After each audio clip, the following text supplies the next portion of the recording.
మీరు అన్నది correct point.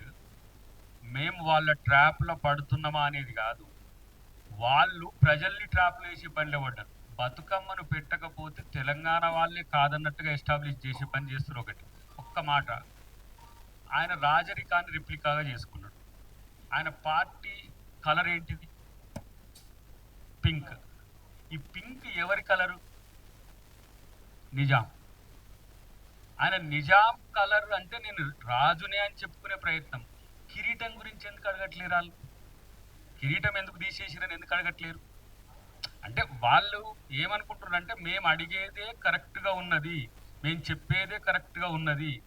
నేను అంటున్నా వడ్డానము సగటు ఏది రాజరికపు ఉట్టిపడేటట్టుగా మీరు తెలంగాణ తల్లిని తయారు చేయడాన్ని మేము గతంలో కూడా మేమందరం కూడా వేసిన. మరి నువ్వు ఎందుకు దాన్ని ఆ తల్లికి మీరు గౌరవం ఇవ్వాలి? ఎందుకు పెట్టలేకపోయినావు? ఎందుకు పాట పెట్టలేకపోయినావు? ఒక సరే అందశ్రీ గారి మీద వివిధ రకాల ఆయన సామాజిక వర్గం చెప్పుకోడు కాబట్టి చెప్తున్నా, ఆయన రాసినందుకు అది తెలంగాణ జాతి పాట కాకుండా పోయిందా? మరి ఇది తయారు చేసింది కూడా కింది వర్గం ఆయనే, దాన్ని తయారు చేసి అందుకనే పెట్టలేదా?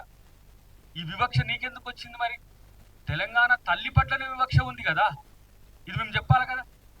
అంటే బతుకమ్మ అంటే ఇక కేసీఆర్ కవితమ్మ ఆడితేనే బతుకమ్మ, లేకపోతే కేటీఆర్ ఆడితేనే బతుకమ్మ. ఇక బతుకమ్మ టీఆర్ఎస్ పుట్టక ముందు లేదా? 1000 ఏళ్ల చరిత్రలో ఉంది. ఫ్యూడలిజం నుంచి మీరు అన్నట్టుగా డెమోక్రటిక్ వైపు వస్తున్నది. దాన్ని కూడా రాజకీయం చేసుకున్నారు. ఒకరేమో బతుకమ్మ అని చెప్పేసి ఒక వర్గం, ఒకరేమో యూత్ అని చెప్పి అందరిని అట్రాక్ట్ చేసుకునే పనులు. నేను అంటున్నా బతుకమ్మను వ్యతిరేకించట్లే, బతుకమ్మ పేరు మీద బతకడానికి చూస్తుంది కదా మీరు రాజకీయంగా, దాన్ని ఖండిస్తున్నారు. ఇది దాన్ని వాళ్ళకి డైరెక్ట్గా పోవాలనే ఉద్దేశంతో మేము ఎందుకు వచ్చినాం నిజంగా చెప్తున్నా. మేము అన్ని రకాల పండుగల్ని ఆచరిస్తాం కదా బతుకమ్మతో పాటుగా.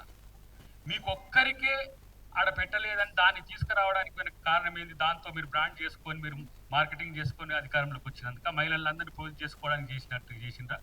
కానీ మేము అట్లా కాదు. తెలంగాణ సగటు వ్యక్తి కూడా నా తల్లి, సగటు స్త్రీ కూడా నా రూపం దాంట్లో ఉంది చూసుకునేటట్టుగా మేము తయారు చేసాం. అది పడక, అది నచ్చక మళ్ళా సెక్రటరియట్లో పెట్టడం అనేది వాళ్ళకి రాని ఆలోచన కదా. ఇప్పుడు అంబేద్కర్ గారి విగ్రహం, అటు బుద్ధుని విగ్రహం ఉండేటట్టుగా పెద్దగా ప్రపంచంలోనే అత్యంత ఎత్తుగా పెట్టినావు, మరి తెలంగాణ తల్లిని ఎందుకు పెట్టలేకపోయినావు? ఇది ఆలోచించుకోవాల్సిన అవసరం ఉంది. కాబట్టి వాళ్ళ ట్రాప్లు ఏం పడం బ్రదర్. మా బతుకమ్మ కాదు, బతుకమ్మ పేరు మీద తెలంగాణ తల్లిని అవమానిస్తున్నారు అని నేను అంటున్నా. రాములక్క విగ్రహం ఉన్నది, నరేంద్ర ఎస్ బతుకమ్మను అన్ని వర్గాలు సబ్బండ వర్ణాలు ఆడుకునేటట్టుగా చేస్తాం.